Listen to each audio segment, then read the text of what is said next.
When 5-year-old Annika's father picked her up from kindergarten, it was supposed to be a normal custody weekend. Instead, he crashed his car, woke up with no memory, and Annika was gone. For a year, the investigation stalled between the possibilities of a tragic accident or a violent carjacking. On the anniversary of the disappearance, Annika's mother was finalizing the sale of the family home when a notification appeared on her phone. Annika's backpack detected nearby. What she found under the floor would prove the entire year-long search had been deliberately sent in the wrong direction from the very beginning. The smell of industrial-strength bleach was almost worse than the dust. It was an aggressive, chemical odor that sought to sanitize and erase, but it couldn't scour away the memories embedded in the drywall of the Colorado home.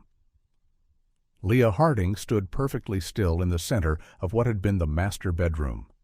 It was June 2022, and the afternoon sunlight, unfiltered by curtains, cut harsh, unforgiving rectangles across the bare hardwood floors. The house, situated in a quiet, affluent Denver suburb, felt hollowed out, a husk. The silence echoed, feeling less like peace and more like a suffocating void. Downstairs, she could hear the muffled voice of Brenda, the realtor, a woman whose relentless cheerfulness Leah found grating. Brenda was finalizing the paperwork with the buyers, a young couple whose eager anticipation felt like a personal affront. The closing? The word felt sharp in Leah's mind, a finalizing severing. This was the final tether connecting her to the life she had built with Ryan and the life that had shattered exactly 1 year ago today. A year, 365 days of gray fog, of moving through a world that felt muted and distant. A year since her 5-year-old daughter, Annika, had vanished. The timeline was a dull agony Leah carried in her bones, a narrative repeated endlessly in police interviews, grief counseling sessions, and the hushed, pitying whispers of neighbors who no longer knew how to speak to her. Ryan, her newly minted ex-husband, the divorce finalized just weeks before the incident, a messy affair poisoned by financial betrayals, had picked Annika up from kindergarten for his scheduled custody weekend. It was a Friday, bright and deceptively normal. Leah could picture it too easily, the memory a loop that played behind her eyes every time she closed them. Annika skipping out of the school doors, her gray shirt with the large, textured pink heart slightly askew, her vibrant pink tights clashing wonderfully with her denim skirt. The backpack, black with small pink hearts, bouncing as she ran to Ryan's car, her blonde hair catching the sunlight. The CCTV footage confirmed it. They left the parking lot at 3:15 p.m. Hours later, Ryan's SUV was found 50 miles away, mangled against a cluster of ancient pines off a remote, winding mountain road.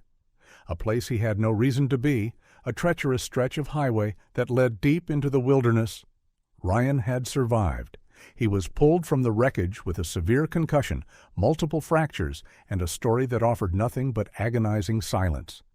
Total retrograde amnesia, the doctors called it, their voices carefully neutral. A clean slate from the moment he drove away from the kindergarten. He didn't remember the drive.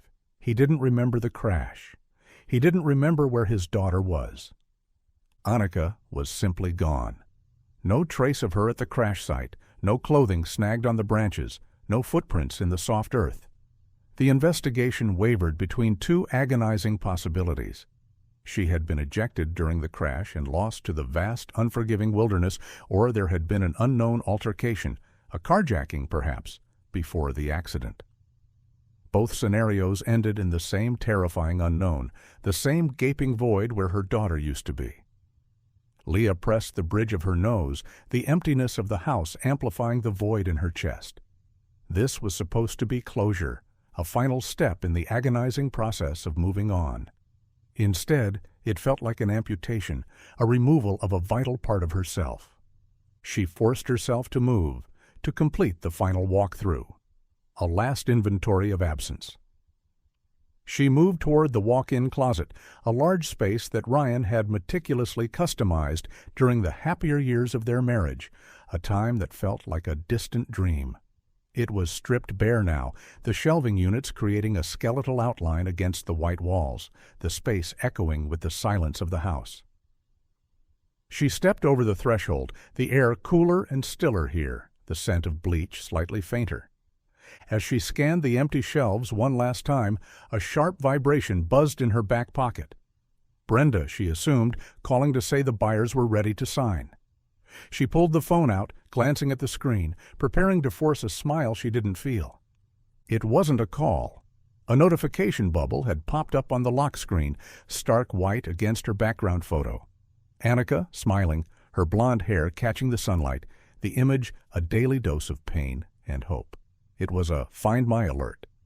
Annika's backpack detected nearby.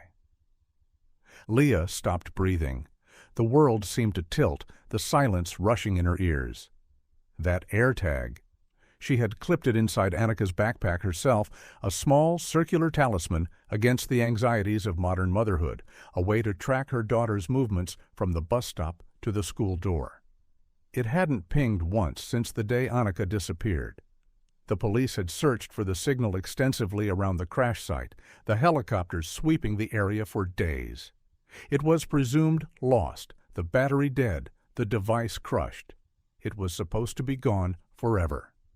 Her heart hammered against her ribs, a frantic, erratic rhythm that threatened to crack her chest open.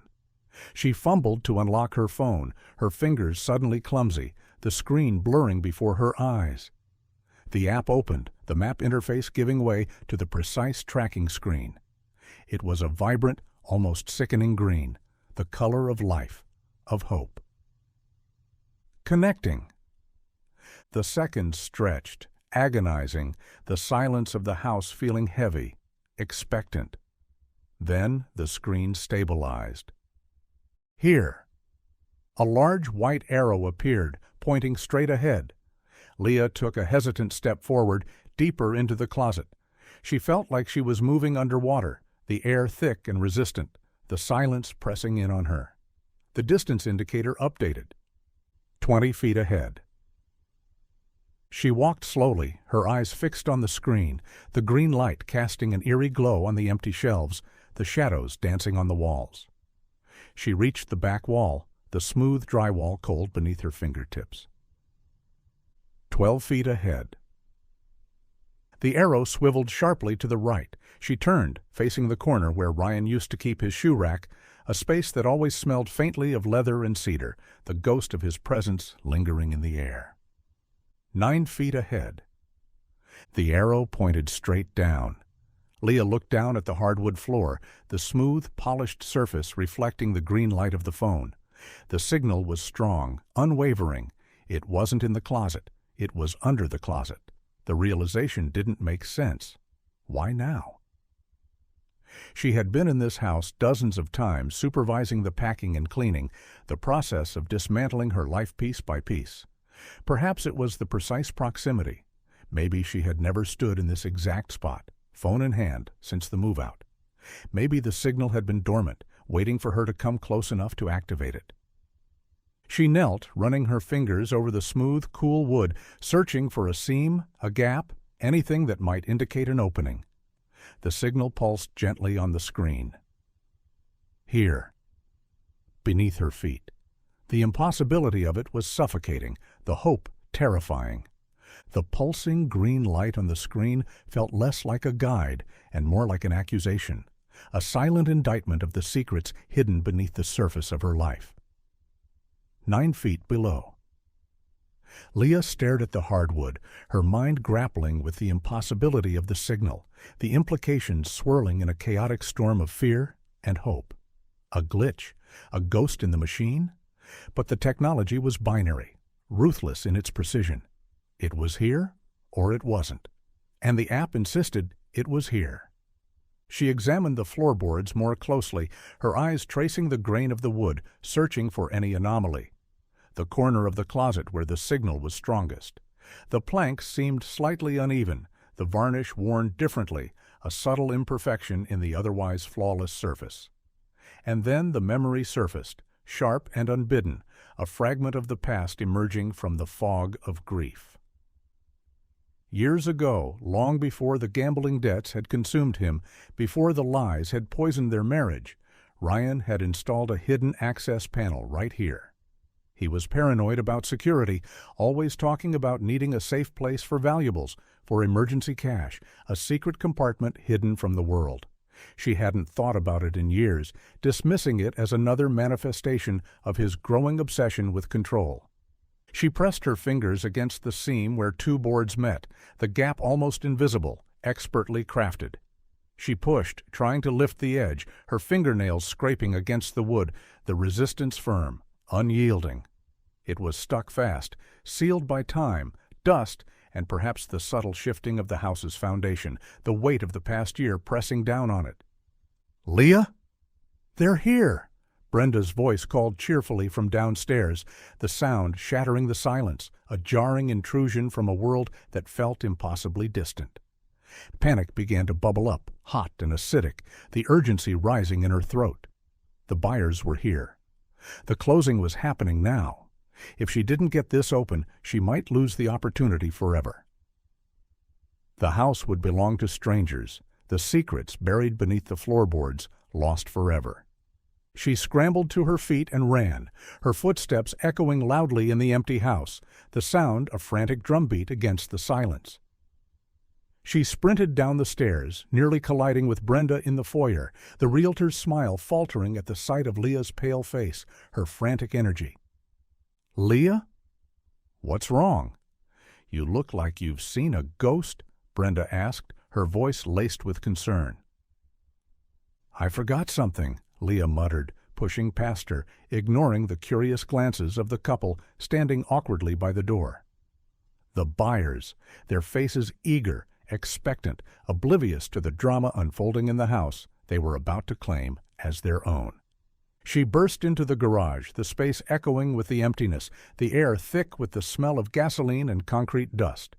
The cleaning crew had left a few tools behind, piled in a corner for pickup, a testament to the finality of the move.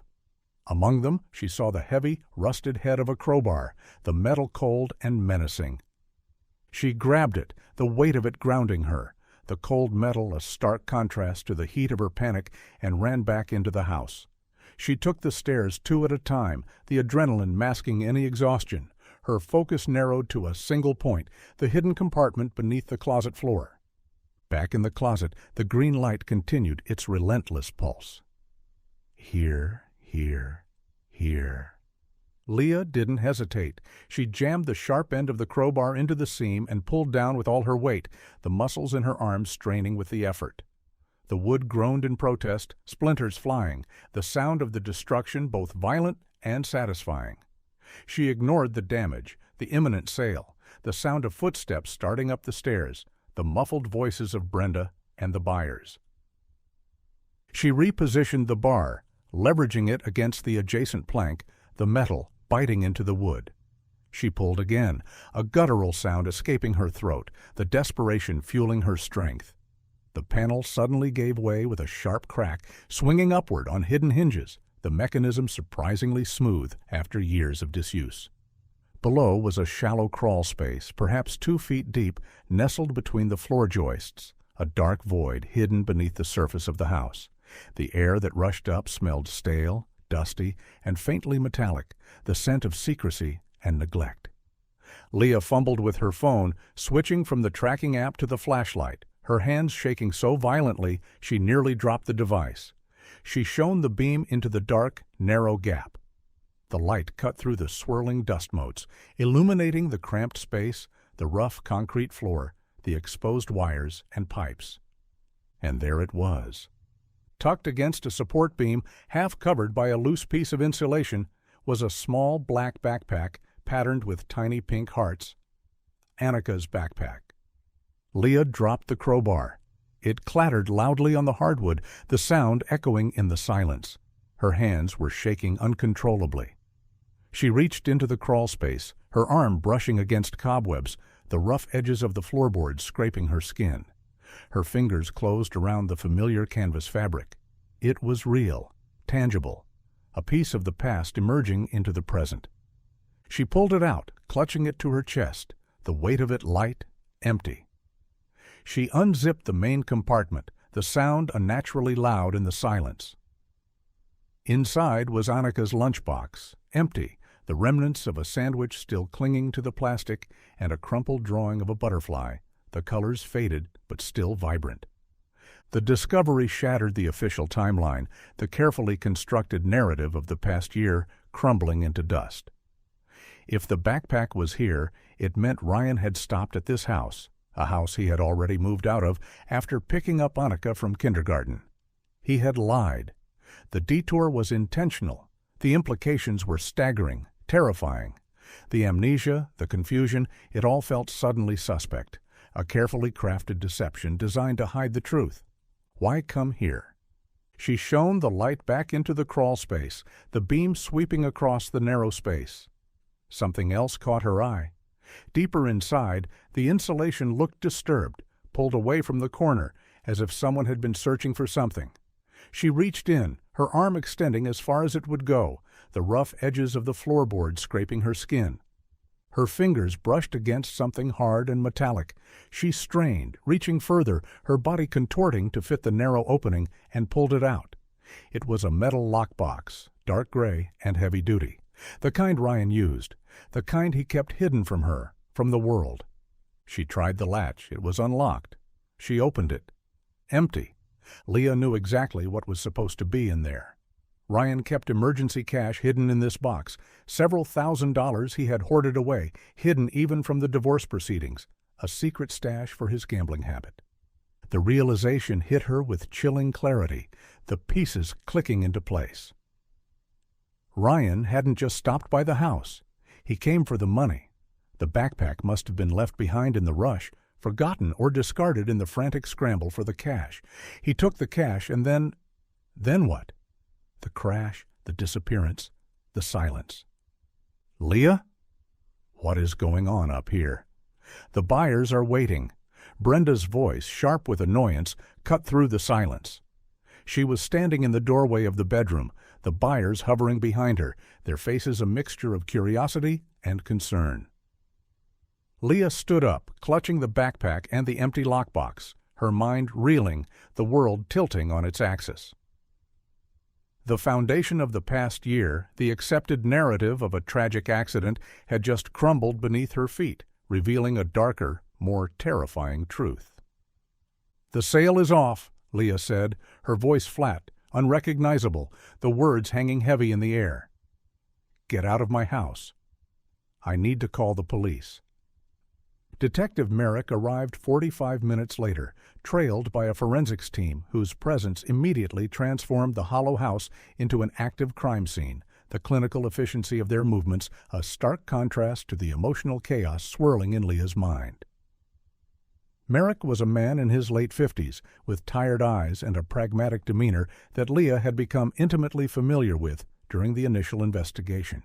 A man who dealt in facts, not emotions. He found Leah sitting on the stairs, the backpack and lockbox beside her, like offerings to an indifferent god, her body trembling with the aftermath of the discovery. Merrick listened patiently as Leah recounted the discovery, her voice trembling with a mixture of adrenaline and renewed grief, the words tumbling out in a rush of fragmented sentences and desperate pleas. She explained the significance of the AirTag, the hidden compartment, the missing cash. She laid out the implications, the proof that Ryan had lied, that the disappearance was not an accident. "It means he was here, Detective," Leah insisted, her voice tight, the desperation bleeding through her words. "Ryan was here with Annika. He came back for the money. This wasn't a random accident. It was planned." Merrick nodded slowly, absorbing the information, his expression unreadable. He walked upstairs to the master closet, the forensics team already dusting for prints and photographing the exposed crawl space, their movements methodical, detached. He examined the splintered wood, the disturbed insulation, the empty lockbox. He was meticulous, methodical, giving nothing away, his silence amplifying the tension in the room. He returned to the hallway, facing Leah, his eyes meeting hers, the weight of his skepticism palpable. "I understand why this feels like a breakthrough, Leah," Merrick said, his voice calm and measured, the practiced tone of a man accustomed to managing expectations. "And it is significant. It confirms a stop we didn't know about, But we need to be careful about jumping to conclusions. We need to follow the evidence, not the emotion. He explained the procedural blind spots, the reasons why the house was never searched, the logic behind the initial investigation. Ryan had officially moved out 2 weeks prior to the incident, the divorce finalized, the separation clear. All the evidence, the traffic cams, the witness reports, pointed toward the mountain road where the crash occurred. There was no probable cause to search the house at the time. It was a logical omission, a bureaucratic oversight, but one that now felt like a catastrophic failure. The backpack confirms he stopped here, Merrick conceded, his voice softening slightly. And the empty lockbox suggests he took the cash. That explains the detour. But it doesn't necessarily change what happened afterward. It doesn't tell us where Annika is. Leah stared at him, incredulous, the hope that had ignited in her chest flickering, threatening to extinguish. The skepticism in his voice was a physical weight pressing down on her, a suffocating blanket of doubt. But the amnesia? If he planned to come here for the money, then the crash. It had to be staged. He's lying. The crash could still have been an accident, Merrick interrupted gently, anticipating her argument, his voice firm. He could have been distracted, agitated. Or the carjacking theory still holds. Maybe whoever took Annika forced him to retrieve the cash first. We don't know. We can't assume anything. He was trying to manage her expectations, to cushion the blow of potential disappointment, to protect her from the agonizing cycle of hope and despair. But Leah didn't want comfort. She wanted action. She wanted justice. He cautioned her against interfering, warning her that Ryan's amnesia defense was a formidable obstacle, a legal fortress built on medical jargon and expert testimony. His cognitive issues are medically documented, Leah. We have neurologists willing to testify that the trauma of the crash caused genuine memory loss. Proving he's faking it, it's incredibly difficult. Medically and legally, it's a fortress. We can't just break down the door. The word fortress resonated with Leah, a fortress built of lies, protected by the very system that was supposed to protect her daughter. So what now? She asked, her voice flat, the hope draining out of her, replaced by a cold, hard resolve. Now we process the scene, Merrick said, gesturing towards the flurry of activity in the closet, the clinical detachment of the investigation, a stark contrast to the emotional turmoil raging inside her. We analyze the backpack for any trace evidence. We look at the timeline again with this new information. We'll try to interview Ryan again, see if this jogs his memory. We'll follow the evidence, Leah, wherever it leads. Leah knew exactly what that meant. They would ask Ryan, he would deny remembering, and the case would stall again, the investigation caught in the gears of bureaucracy and skepticism. The police were bound by the rules of evidence, by the slow grind of justice. But Leah wasn't. She stood up, the determination hardening in her chest, the grief transforming into a cold, focused rage. If the police couldn't break through Ryan's facade, she would have to do it herself. The skepticism of the authorities wasn't a deterrent, it was a catalyst. She was alone in this, just as she had been for the past year. And she would not be deterred. She would find the truth. She would find Annika. The drive to the long-term care facility was a blur of highway lines and rising fury, the scenery passing by unnoticed, the world outside the car window muted and distant.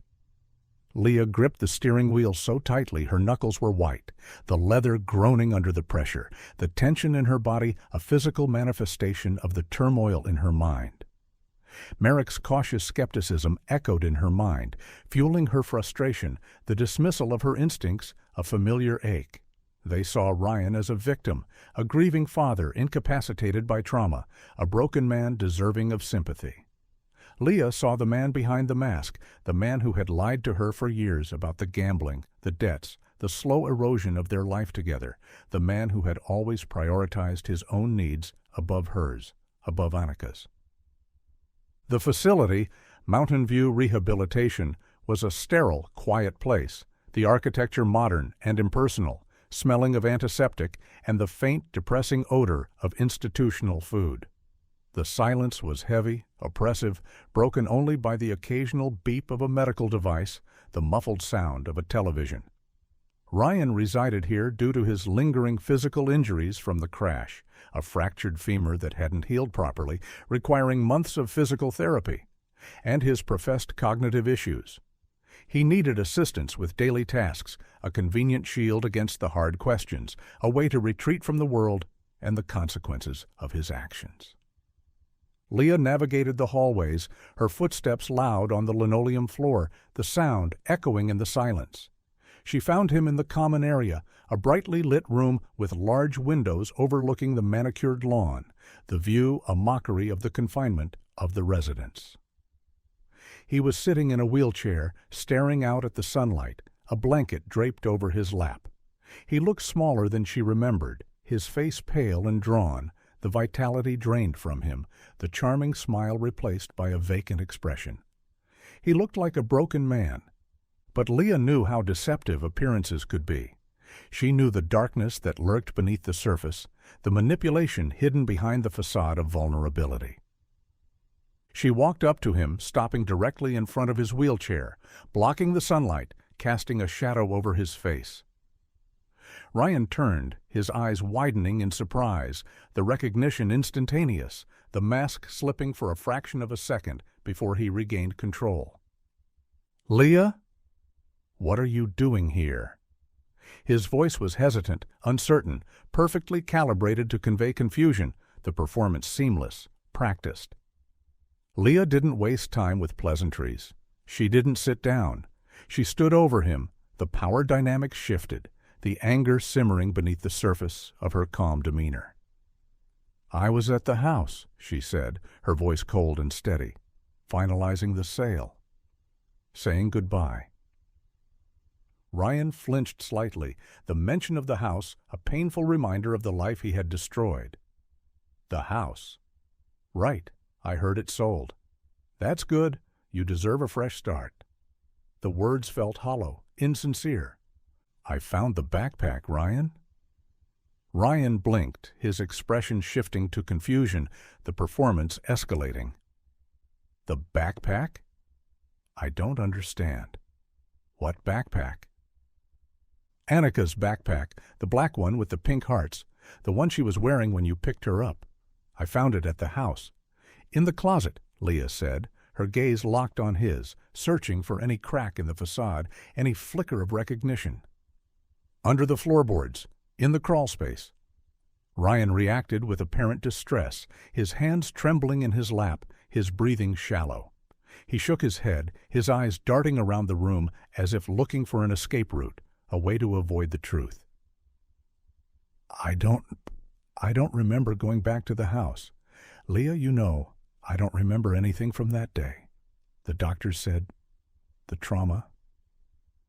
I also found the lockbox, Leah continued, pressing him, her voice rising slightly, the accusation hanging heavy in the air. The one where you kept your emergency cash. The one you thought I didn't know about. It was empty. This was the moment. Leah watched him closely, her eyes narrowed, her senses heightened. And she saw it. When she mentioned the missing cash, something flickered in his eyes.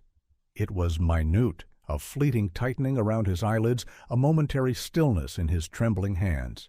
It wasn't confusion, it wasn't grief, it was panic, genuine, visceral panic. The panic of a man caught in a lie, his carefully constructed world threatening to collapse. It lasted only a second before he masked it, his expression crumpling into simulated anguish, the performance resuming with renewed intensity. The cash? Why would I take the cash? Leah, I don't know what you're talking about. I don't remember the crash. I don't know where she is. He pleaded, his voice rising in pitch, the desperation sounding almost real. A nurse, drawn by the commotion, approached quickly, her expression concerned, her movements brisk and efficient. Is everything all right here? Mr. Harding? Are you okay? Ryan immediately shifted his attention to the nurse, his distress magnifying, the performance escalating into a full-blown meltdown. She's upsetting me. She's confusing me. I can't remember. Please, make her leave." He buried his face in his hands, his shoulders shaking, the sound of his sobs echoing in the quiet room. Leah didn't move. She held his gaze, letting him see the certainty in her eyes, the realization that she knew the truth. The performance was convincing, honed over a year of interviews and evaluations, a masterpiece of deception. But that flicker of panic had betrayed him. It had confirmed everything. "He's fine," Leah said to the nurse, her voice flat, devoid of emotion. She turned and walked away, leaving Ryan in the sunlight, his facade firmly back in place, the mask hiding the darkness within.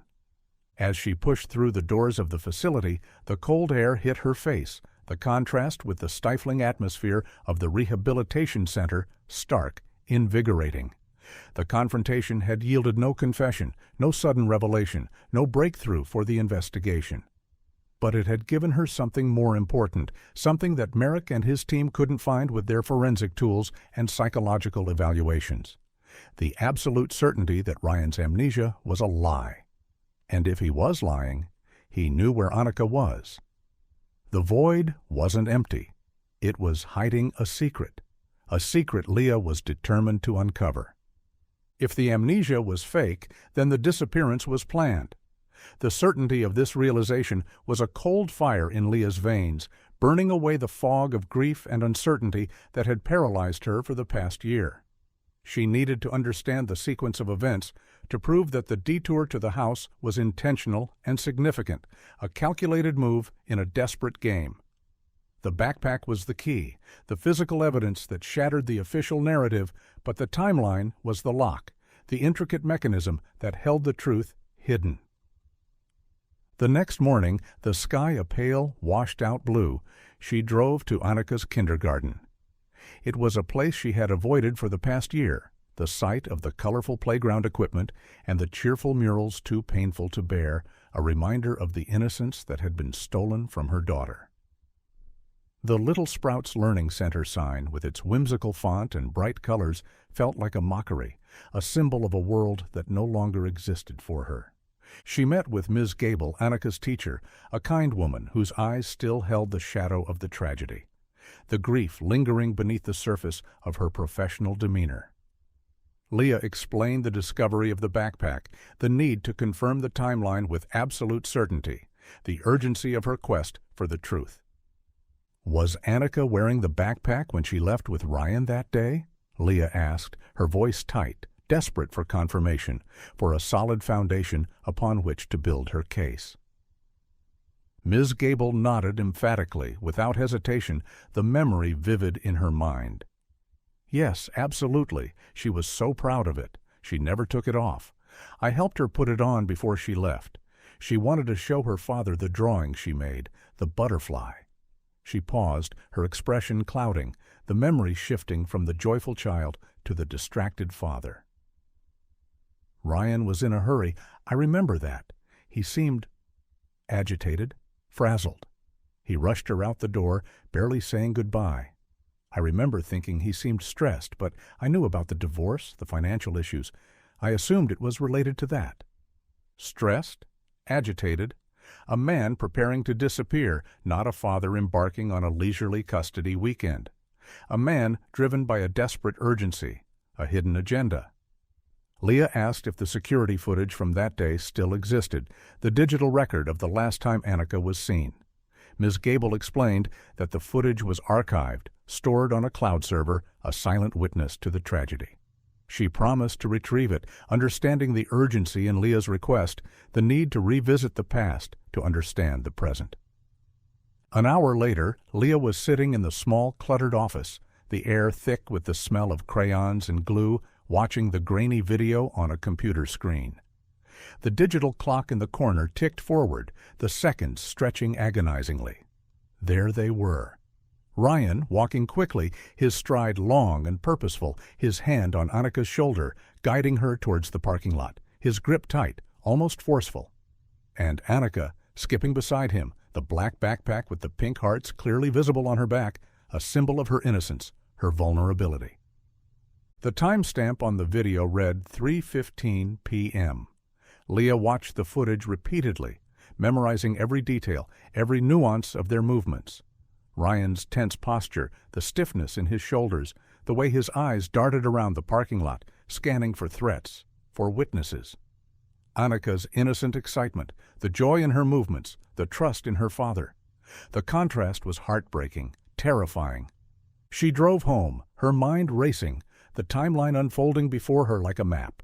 She pulled up Google Maps on her laptop, charting the route from the kindergarten to the crash site, the distance, the estimated travel time.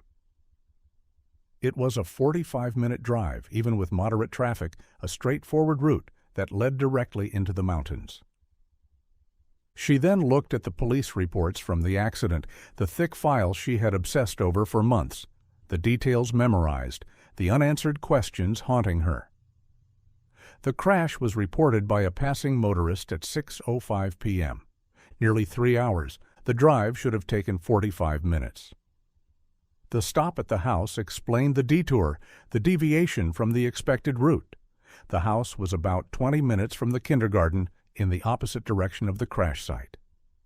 If Ryan drove there, retrieved the cash, say 30 minutes inside the house, a generous estimate for the time needed to access the crawl space and empty the lockbox, and then drove to the crash site, that would account for approximately an hour and a half.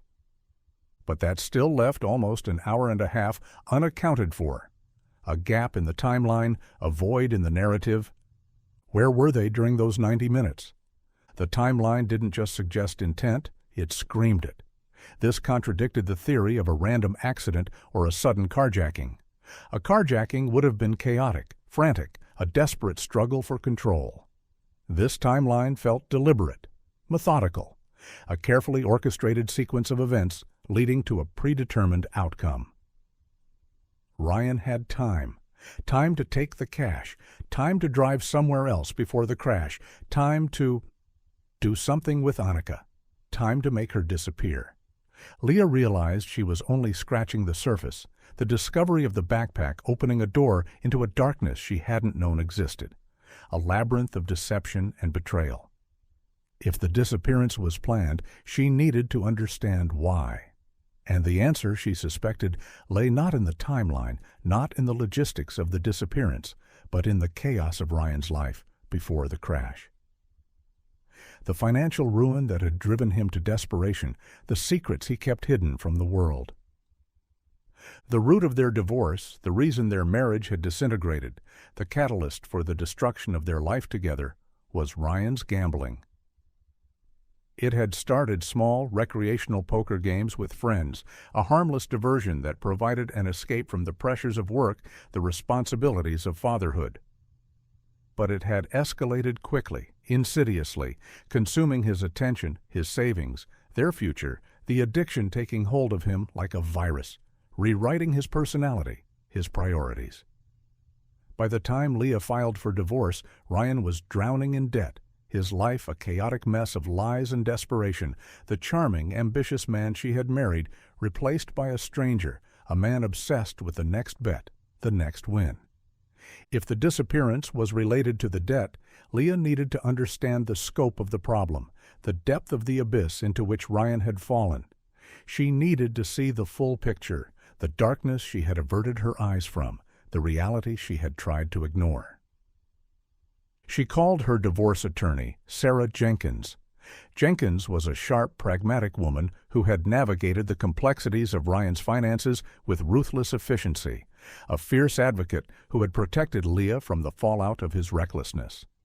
Leah asked her to review the detailed financial disclosures again, the records she had previously avoided looking at, wanting only to be free of Ryan, not mired in the details of his ruin, the extent of his betrayal. Leah met Jenkins at her downtown office, a sleek, modern space overlooking the Denver skyline, the view expansive, breathtaking, a stark contrast to the claustrophobic reality of Leah's life. Jenkins had the files spread out on the conference table, a daunting stack of bank statements, credit reports, and legal documents. A monument to Ryan's deception, a testament to the double life he had led. "When you called and told me about the backpack, I started digging deeper," Jenkins said, her expression grave, the professional detachment replaced by a genuine concern. "During the divorce, our focus was on asset division, on protecting your interests, on securing a settlement that would allow you to rebuild your life. We didn't necessarily need to understand the full extent of his liabilities, only what impacted the marital estate. We knew it was bad, Leah, but I didn't realize how bad. I didn't realize the danger you were in." Jenkins pointed to a series of large wire transfers, amounts that made Leah feel nauseous, the numbers blurring before her eyes. Tens of thousands of dollars disappearing into the ether, vanishing without a trace. Ryan took extreme measures to hide the extent of his debt. He was borrowing from one source to pay another, a classic Ponzi scheme of personal finance, a desperate attempt to keep the balls in the air. He was juggling credit cards, taking out payday loans, liquidating retirement accounts, forging your signature on loan applications. He was a desperate man, Leah, a man capable of anything.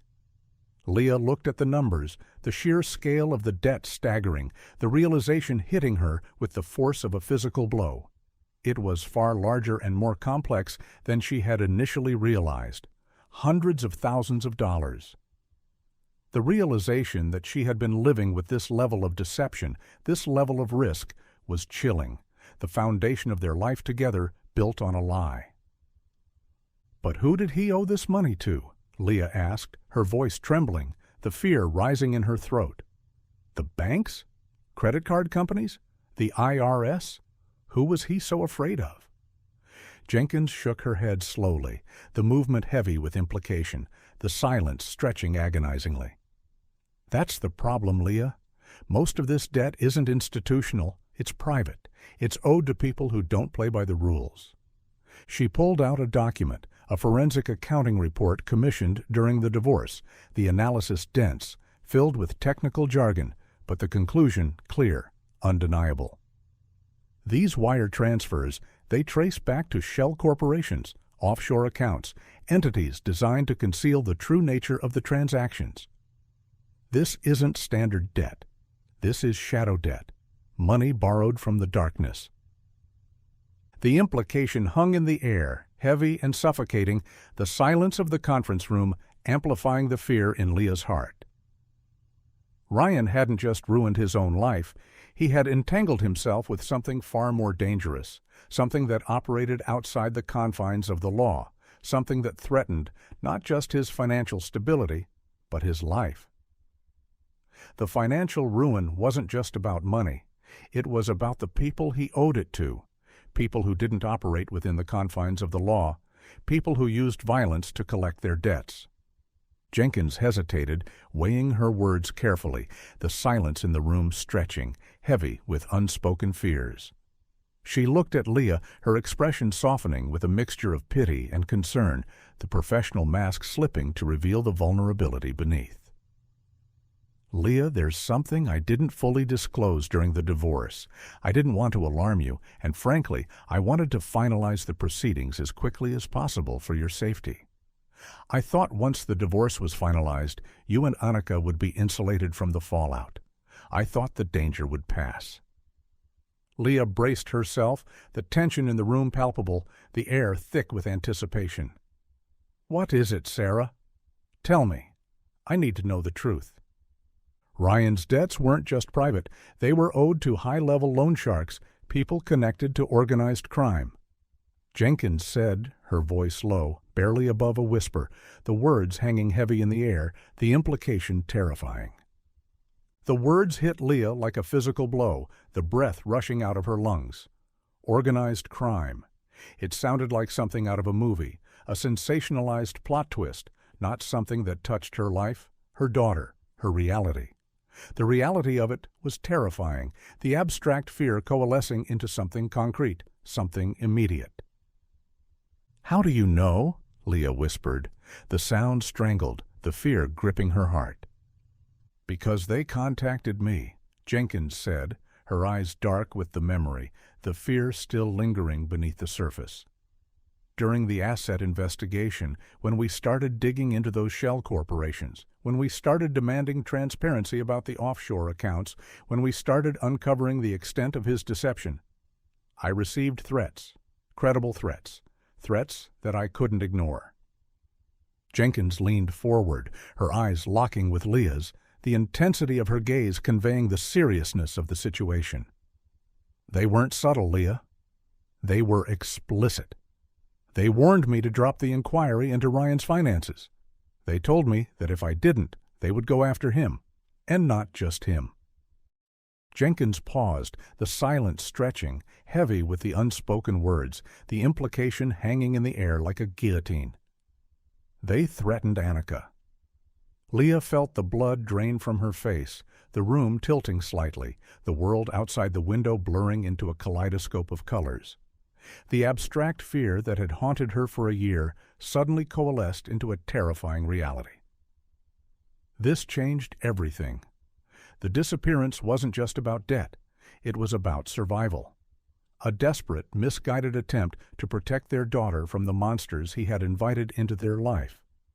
The image of Ryan at the care facility, his feigned confusion, his desperate performance, suddenly made a twisted kind of sense.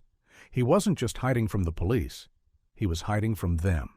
The amnesia was a shield, protecting him and, in his mind, protecting Annika. A desperate gamble to neutralize the threat. "If they threatened Annika," Leah said, her voice trembling, the implications swirling in her mind, "then maybe they took her. Maybe the carjacking theory was right. Maybe they forced him to crash the car. Maybe they have her." "It's possible," Jenkins conceded, her voice grave. "But if they took her, why the elaborate charade with the crash, the amnesia? Why wouldn't Ryan cooperate with the police, tell them who took her? Why no ransom demand? Why the silence?" Leah shook her head, overwhelmed, the pieces still not fitting, the puzzle becoming more complex, more terrifying. If Ryan was trying to protect Annika, why put her in danger in the first place? Why the silence? Why the deception? Jenkins, meanwhile, was still shuffling through the files, her brow furrowed, searching for something, a clue, a lead, anything that might shed light on the darkness. "There's something else. Something I overlooked during the initial chaos. A detail that seemed insignificant at the time, but now it feels important." She pulled out a small yellow post-it note, tucked deep within a stack of Ryan's bank statements, the flimsy paper a stark contrast to the heavy weight of the financial documents. It looked like it had been hastily stuck there, perhaps fallen off another document, a forgotten detail in the chaotic mess of Ryan's life. On it, written in Ryan's distinctive, hurried scrawl, was a single phone number, no name attached, just 10 digits. "This number doesn't match any of his known contacts," Jenkins said, sliding the note across the table, the yellow paper glowing under the harsh light of the conference room. "It's probably nothing. A wrong number, a business contact, but given the circumstances, it feels like a loose end, a thread waiting to be pulled." Leah took the note, the flimsy paper feeling heavy with significance, the 10 digits a cryptic message from the past. It was a fragment of Ryan's hidden life, a thread pulling her deeper into the darkness. A darkness that now had a name, a shape, a terrifying reality. A darkness that threatened to consume her daughter. Leah took the phone number and the information about the threats directly to Detective Merrick. She didn't call. She drove to the police station, the urgency propelling her forward, the need for answers overriding her fear.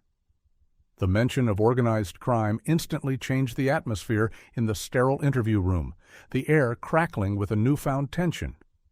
Merrick's pragmatic skepticism gave way to a focused intensity, the realization that the case had escalated far beyond a simple missing person investigation, that the stakes were higher, the danger more immediate.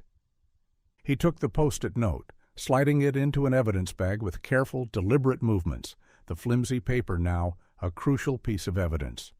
"We'll run the number. See what we can find. The attorney's testimony about the threats. It changes the complexion of the case. It gives us a motive, a context for Ryan's actions." A few hours later, Merrick called her back to the station, the urgency in his voice palpable.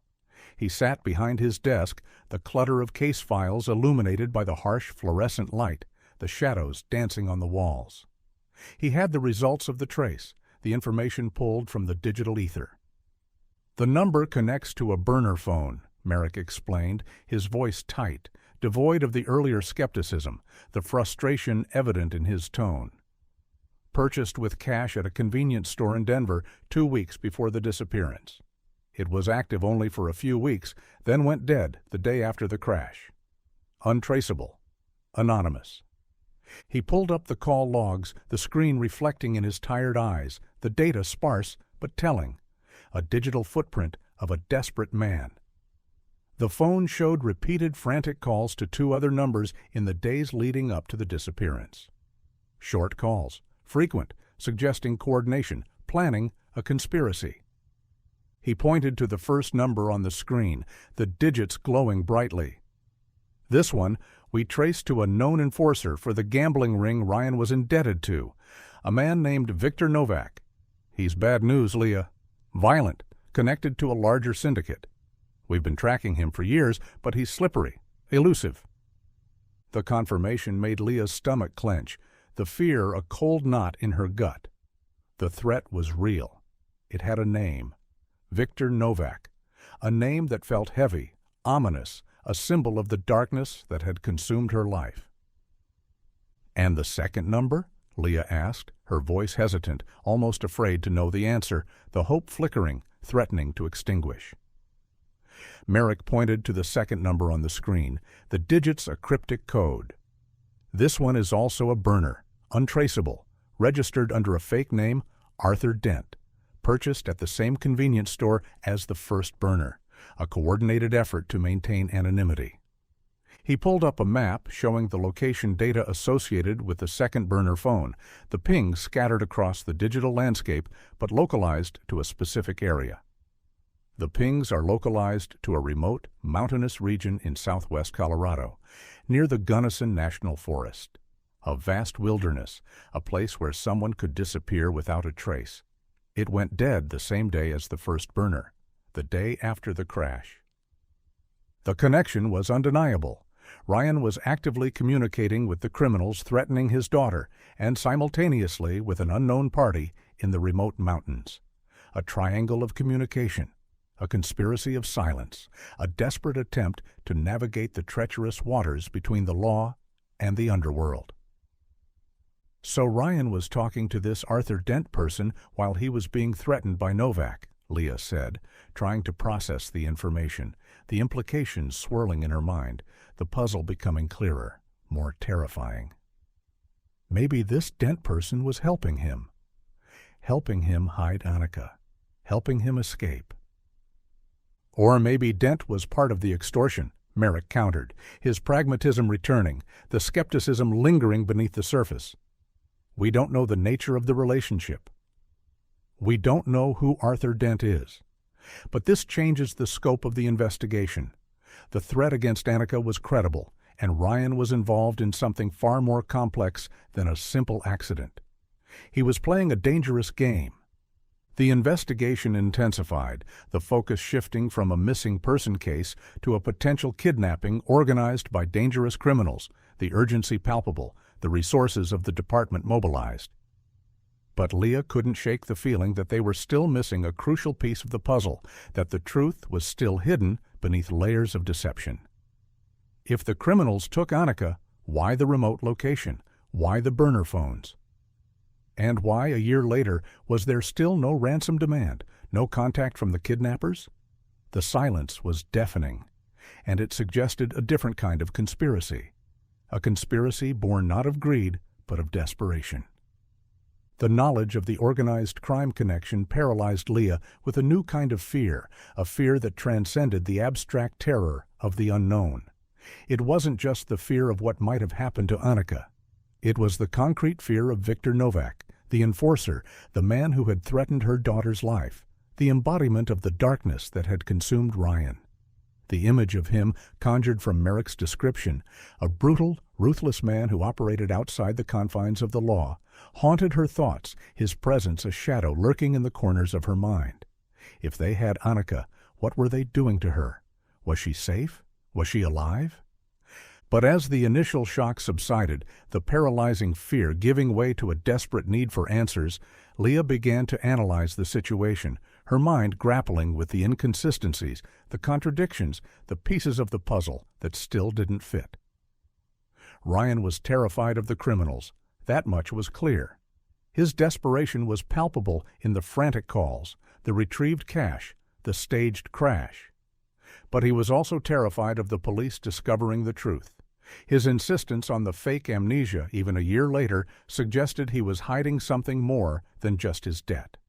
He was hiding something that he believed was worth the risk, worth the deception.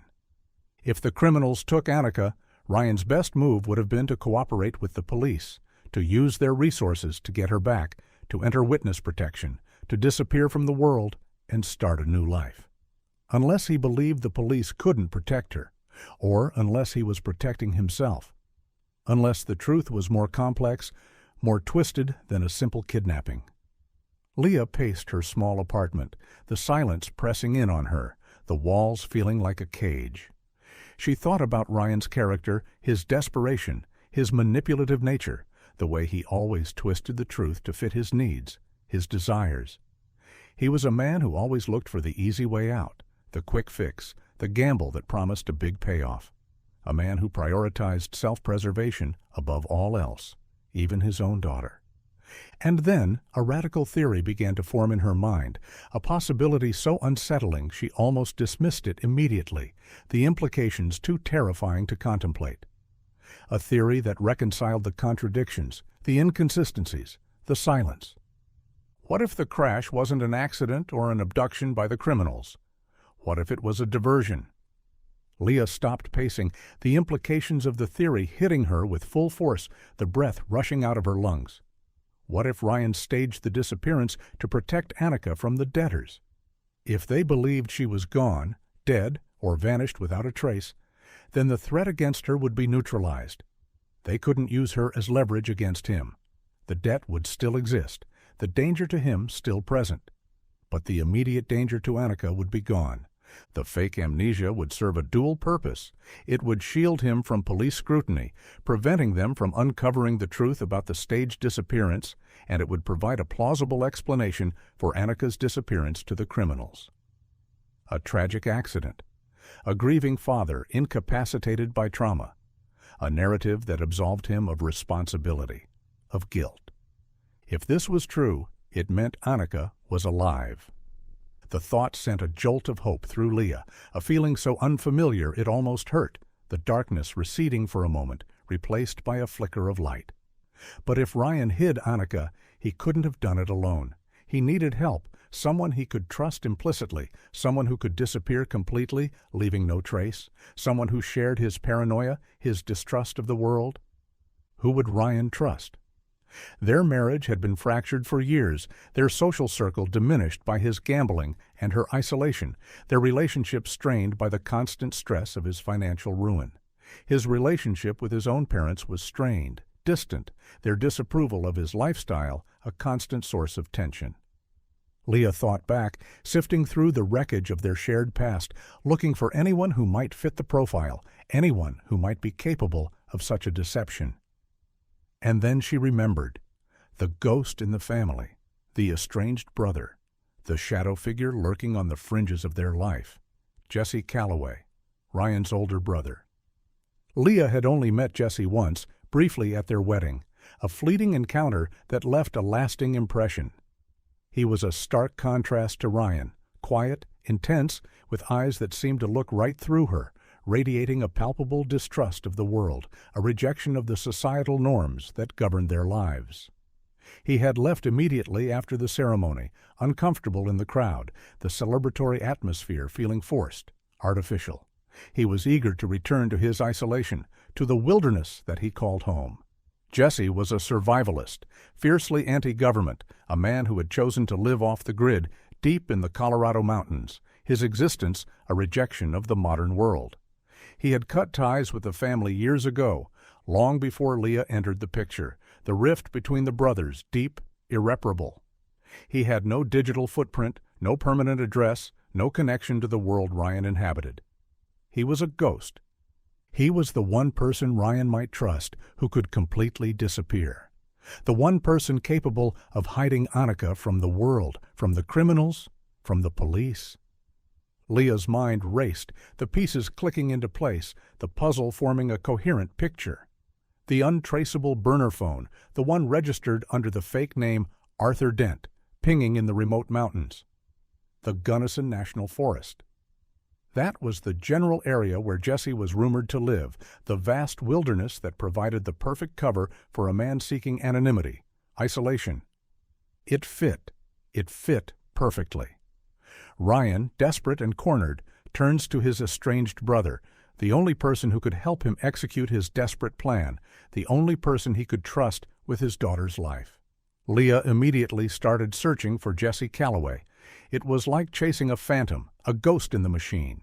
He didn't exist in the digital world, no social media, no email address, no phone number, no trace of his existence in the databases that governed modern life. She spent hours online, scouring public records, genealogical databases, anything that might give her a lead, a clue to his whereabouts. She found old addresses in small mountain towns, disconnected phone numbers, fragments of a life left behind, a trail of breadcrumbs leading into the wilderness. But nothing recent, nothing concrete, nothing that could help her find him. She needed something tangible, something that connected Jesse to the burner phone, to Arthur Dent, something that proved her theory. She focused on the location data Merrick had provided, the remote area near the Gunnison National Forest, the cluster of red dots on the digital map. She cross-referenced it with the old public records she had found for Jesse, looking for any overlap, any connection, any convergence of the past and the present. And then she found it. A P.O. box in a small town called Silver Creek, deep in the mountains, nestled on the edge of the Gunnison National Forest, a remote outpost on the fringes of civilization. It was registered years ago under the name Jesse Calloway. It was likely inactive, another dead end, another ghost in the machine. But something compelled her to look deeper, a gut feeling, an instinct that told her this was important. She searched for the P.O. Box number online, cross-referencing it with the fake name Arthur Dent. It was a desperate gamble, a shot in the dark, a search for a needle in a haystack of information. And there it was, a hit on an obscure, outdated database of P.O. Box registrations, a digital echo of a forgotten transaction. The P.O. Box in Silver Creek was still active. And the registration had been updated a year ago, just before the disappearance, the timing too precise to be a coincidence. The name on the registration, Arthur Dent. The connection was undeniable. Jesse Calloway was Arthur Dent. He was the one communicating with Ryan. He was the one who had Annika. The realization was both exhilarating and terrifying, the hope surging through her veins, the fear gripping her heart. Annika was alive, but she was hidden, isolated, beyond the reach of the law, in the hands of a man who had chosen to disappear from the world. And Leah was the only one who knew where she was. Leah presented the connection to Detective Merrick, the evidence laid out on his desk, the circumstantial but compelling links forming a chain of evidence that pointed directly to Jesse Calloway. The estranged brother living off the grid, the burner phone pinging in the same remote area, the P.O. box registered under the same fake name. It was a convergence of facts that couldn't be ignored. Merrick recognized the significance of the lead, the skepticism in his eyes replaced by a focused intensity, the realization that the case had taken a sharp turn, the investigation shifting from a dead end to a viable lead. It's a strong possibility, Leah. It explains the unaccounted time, the remote location, the silence.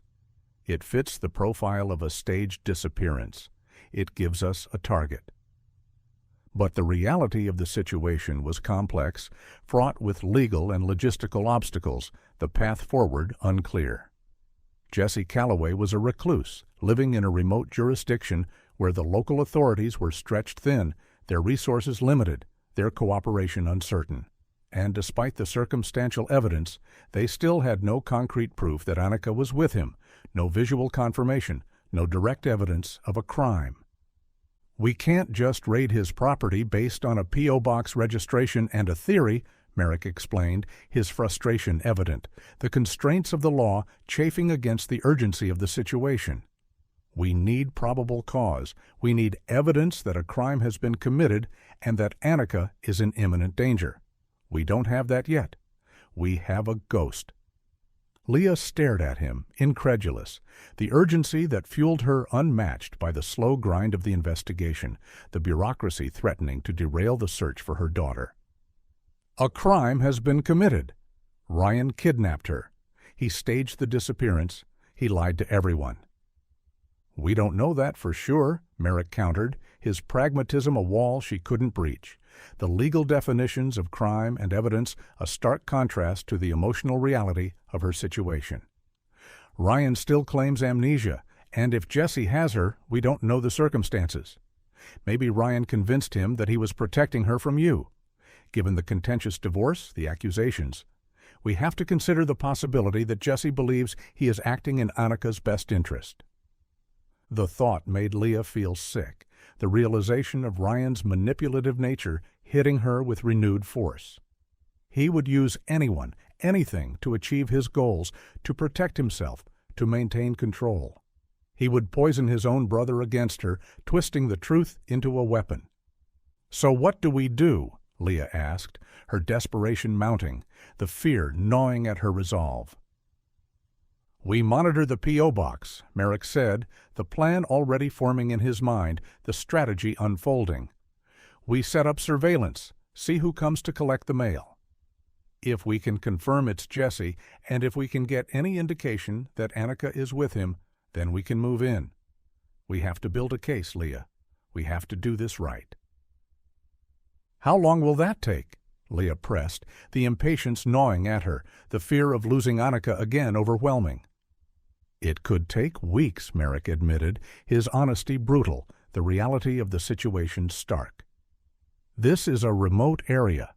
Setting up surveillance takes time, resources, coordination with the local authorities. And Jesse is likely paranoid, cautious. He won't make it easy for us. We have to do this by the book, Leah. Otherwise, we risk jeopardizing the entire case. We risk losing her forever." Weeks. Leah didn't have weeks. If Ryan was hiding Annika with Jesse, the renewed police activity, the sudden interest in the case, might make him panic. He might contact Jesse, warn him. He might move her again, deeper into the wilderness where she would be lost forever, the fragile thread of hope snapping. Leah looked at Merrick, the determination hardening in her chest, the decision forming in her mind. She couldn't wait for the bureaucracy. She couldn't rely on the slow grind of the investigation. The fear of losing Annika outweighed any risk, any consequence, any law. She made a decision, a desperate gamble, a leap of faith into the unknown. If the police couldn't find Annika, she would have to do it herself.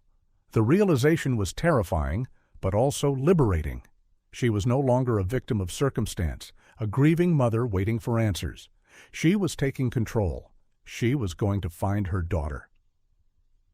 The decision felt both terrifying and inevitable, a gravitational pull towards the unknown, a desperate leap into the abyss. Leah knew she was crossing a line, moving from a grieving mother to something else entirely. A vigilante, a fugitive, a woman operating outside the confines of the law, driven by a primal instinct that transcended reason and fear. But the thought of Annika, isolated in the mountains, perhaps scared and confused, poisoned against her own mother by Ryan's lies, propelled her forward, the urgency overriding any hesitation. She couldn't wait for Merrick. She couldn't risk Annika being moved again, the fragile thread of hope snapping. She spent the next 24 hours preparing, her movements methodical, deliberate, the detachment a defense mechanism against the overwhelming fear. She rented an inconspicuous, heavy-duty SUV, a Jeep Wrangler with four-wheel drive, something that could handle the rugged mountain terrain, the unpredictable weather. She packed a bag with warm clothes, hiking boots, food, water, a first aid kit, and a powerful flashlight, the supplies a meager defense against the vast wilderness. She withdrew a large amount of cash from her savings account, the remnants of the divorce settlement, the money a tool for survival, for negotiation, for bribery. She was operating on instinct, adrenaline, and a primal need to protect her child. She knew she was out of her depth, that she had no experience in tracking down fugitives, no training in survival skills. She was a suburban mother, accustomed to comfort and security, the predictability of her life a stark contrast to the chaos she was about to embrace. But she also knew that no one was more motivated to find Annika than she was. No one loved her more. No one would risk everything for her. Before leaving, she called Detective Merrick, the phone heavy in her hand, the deception tasting like ash in her mouth. She forced a calmness into her voice she didn't feel, the performance worthy of Ryan himself. She told him she was going away for a few days to a retreat in the mountains, a place without cell service, without internet, to clear her head, to escape the pressure of the investigation, the agonizing wait for answers. Merrick sounded concerned, urging her to stay safe, to keep her phone on as long as possible, to let him know if she needed anything. The guilt of the deception weighed on her, a heavy stone in her stomach, but she pushed it down, the urgency of her mission overriding any moral qualms. She couldn't afford to be stopped. She couldn't afford to fail. The drive to Silver Creek was long, the cityscape of Denver giving way to the towering peaks of the Rocky Mountains, the scenery breathtaking, the vast expanse of the wilderness both beautiful and terrifying. But Leah barely noticed, her eyes fixed on the road, her mind focused on the destination, on the daughter waiting for her at the end of the journey. As she drove deeper into the mountains, the roads became narrower, the town smaller, the cell service intermittent, then disappearing altogether, the digital connection to the world severed. She felt a growing sense of isolation, a realization of how far she was from civilization, from help, from the safety of her old life. She was utterly alone. The silence of the mountains was absolute, broken only by the roar of the engine and the pounding of her heart, the sound of frantic rhythm against the stillness of the wilderness. But the thought of Annika, alone and scared, kept her moving forward, the hope a fragile flame flickering in the darkness.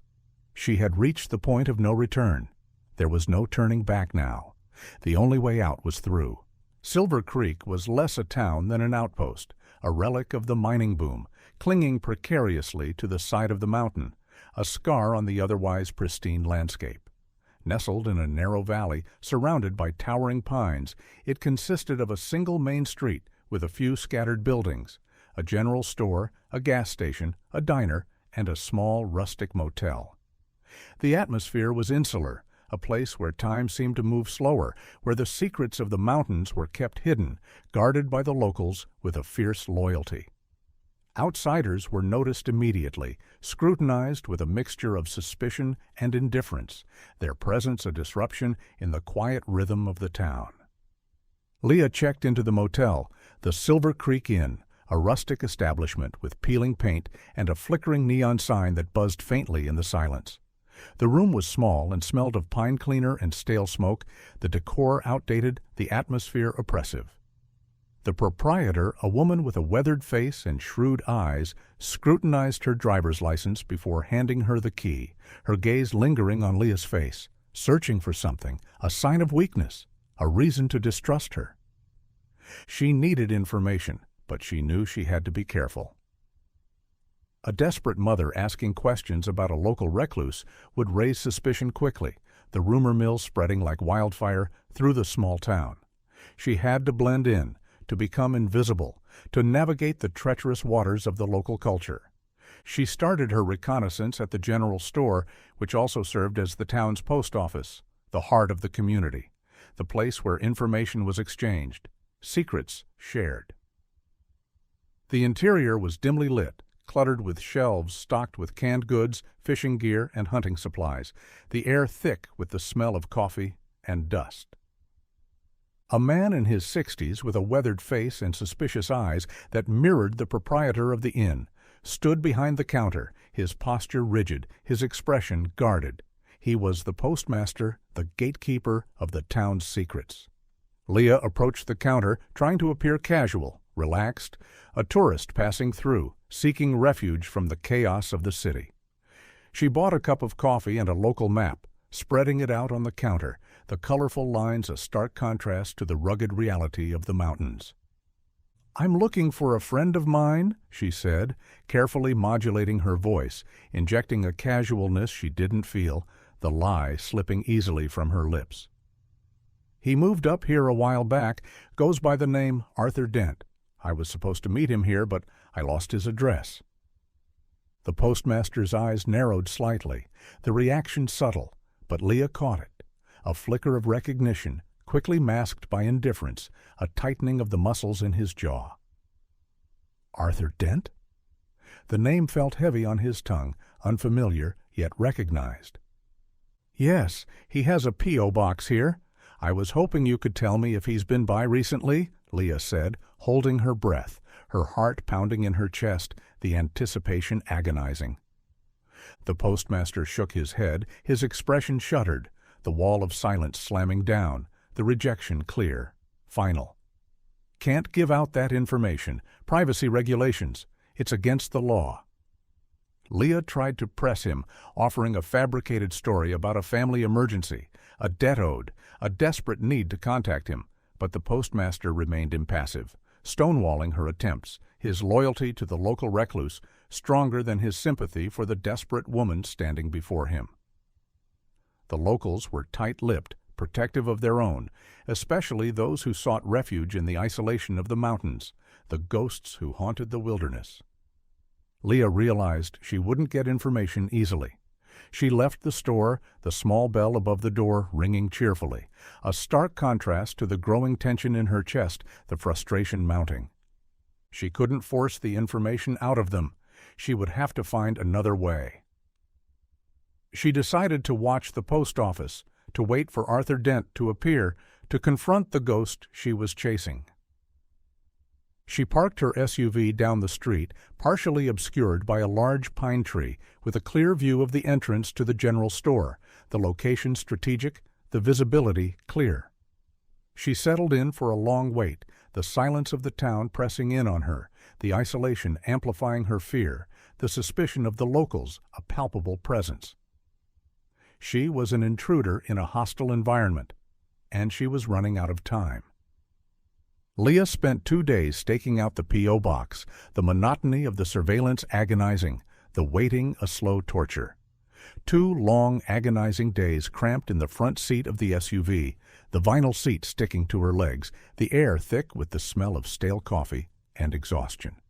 The boredom was excruciating, punctuated by moments of intense anxiety, every passing car a potential threat, every glance from a local a silent accusation. She sat for hours, watching the locals come and go, their movements slow and deliberate, their faces impassive, the rhythm of the town unchanging, indifferent to her desperation. She felt increasingly exposed, conspicuous, a stranger in a town that didn't welcome outsiders, her presence a disruption in the quiet harmony of the mountains. She worried that the postmaster had already warned Jesse, if he was even here. The suspicion in his eyes, the shuttered expression, the hostility simmering beneath the surface of his polite refusal. He knew something. He was protecting him. Doubt began to creep in, insidious and paralyzing, the fear gnawing at her resolve. Maybe she was wrong. Maybe Jesse had moved on, the P.O. box a dead end, a false lead. Maybe Annika wasn't here. The thought was unbearable, a cold dread that settled in her stomach, the hope flickering, threatening to extinguish. On the 3rd morning, as the sun crested the mountain peaks, casting long shadows across the valley, the light harsh and unforgiving, a beat-up older model truck pulled up in front of the general store. It was coated in dust, the windshield cracked, the tires worn, a vehicle shaped by the rugged terrain, the harsh weather. A man got out. He was tall, Rugged, with a weathered face and a wary demeanor, his movements slow, deliberate. He wore jeans, a flannel shirt, and hiking boots, his clothes worn and faded. He scanned the street, his eyes lingering on her SUV for a moment, a flicker of suspicion, a silent acknowledgment of her presence, before he turned and entered the store. It was him. Leah recognized him instantly, even after all these years. The image of the estranged brother burned into her memory. The intense eyes, the wiry build, the aura of isolation that surrounded him. It was Jesse Calloway. Her heart pounded against her ribs, a frantic rhythm of fear and hope, the adrenaline surging through her veins. She watched him through the store window, her hands trembling, the coffee cup shaking in her grip. He approached the counter, exchanged a few words with the postmaster, a brief, familiar interaction, a silent communication between two men who understood the value of secrecy, and then walked to the wall of P.O. boxes. He unlocked the box registered to Arthur Dent and collected a stack of mail, the envelopes a stark white against the drab colors of the store. He then moved to the grocery section, grabbing a basket, his movements efficient, practiced. Leah watched intently as he navigated the aisles, selecting items with a methodical efficiency, the mundane task feeling surreal, terrifying. And then she saw it. He picked up a box of children's cereal, brightly colored loops, the kind Annika loved, and a gallon of milk, the items a stark contrast to the canned goods and hunting supplies that filled his basket. He moved to the small clothing section, selecting a package of small pink socks, the color a splash of vibrancy in the dimly lit store. Items inconsistent with a man living alone. Her breath caught in her throat, the confirmation visceral, a physical blow that left her reeling. Annika was here. She was alive. The proof was tangible, real, undeniable. Jesse paid for the items, loaded them into the truck, and pulled away, heading north out of town, towards the mountains, towards the wilderness. Leah waited a few moments, her heart hammering, the realization sinking in, before starting the SUV. She pulled onto the main road, maintaining a significant distance, the adrenaline surging through her veins, the fear replaced by a fierce determination. She was terrified, the reality of the situation hitting her with full force, the danger immediate, palpable. But the confirmation that Annika was near propelled her forward, the hope overriding the fear. She followed the truck, the dusty trail leading her deeper into the mountains, into the unknown, into the heart of the wilderness where her daughter was hidden. The paved road ended a few miles outside of Silver Creek, the asphalt giving way to a rugged, unforgiving terrain. Jesse's truck turned onto a narrow dirt track, unmarked and winding, the path disappearing into the dense forest. Leah followed, the SUV bouncing violently over the uneven terrain, the branches of the towering pines scraping against the windows, the sound a jarring intrusion in the silence of the wilderness. The silence of the forest was absolute, broken only by the roar of the engines, the crunch of the tires on the gravel. She had to maintain a careful balance, staying close enough to keep the truck in sight, but far enough back to avoid detection, the tension mounting with every passing mile. The dust kicked up by the truck created a thick cloud, obscuring her view, adding to the tension, the uncertainty. She realized how vulnerable she was, how easily she could be spotted, how quickly the situation could turn dangerous. The terrain became increasingly treacherous, the track narrowing to a single lane, the drop-off on one side steep and unforgiving, the margin for error razor-thin. Cell service disappeared completely, the icon on her phone blinking red before fading away, the digital connection to the world severed. A stark reminder of her isolation, her vulnerability. She was utterly isolated. If anything happened, if the SUV broke down, if Jesse spotted her, she was on her own. No backup, no help, no escape.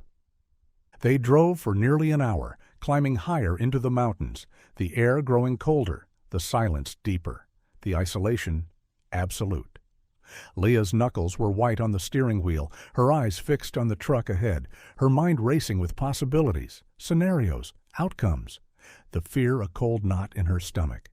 Finally, the truck slowed down and turned onto a narrow driveway, disappearing into the thick woods, the entrance marked only by a small, hand-painted sign that read, "Private Property." No trespassing. Leah stopped the SUV, her heart pounding, the silence rushing in, the stillness of the wilderness unnerving. She waited a few minutes, listening to the silence of the woods, the only sound the wind rustling through the pines and the distant cry of a hawk, the sound echoing across the valley. She pulled the SUV off the track, parking it behind a dense cluster of bushes, out of sight, the vehicle concealed by the shadows of the trees.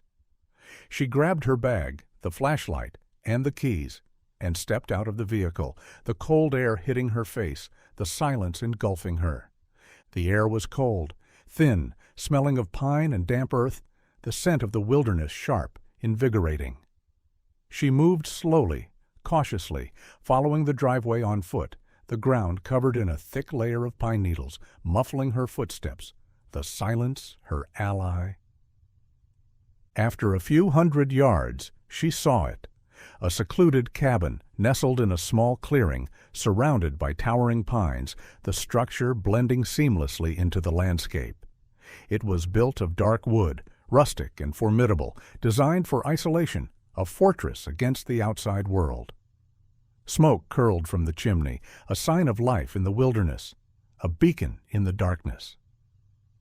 Jesse's truck was parked in front, the dust settling on the hood.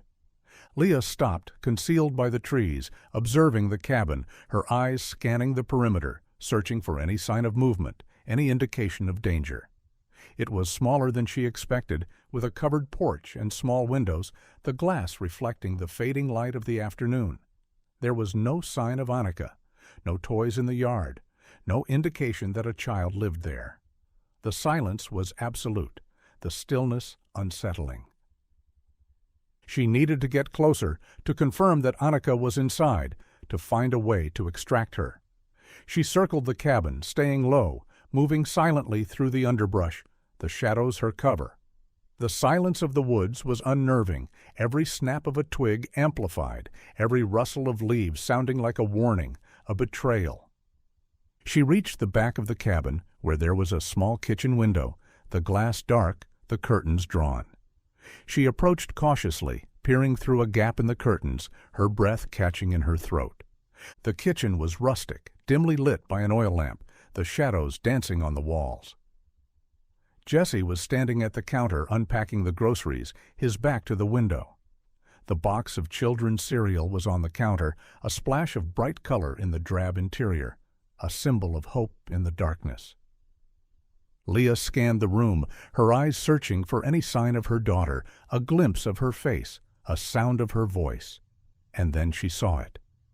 The refrigerator stood against the far wall, an old, humming appliance that seemed out of place in the rustic kitchen, a relic of the modern world in the heart of the wilderness.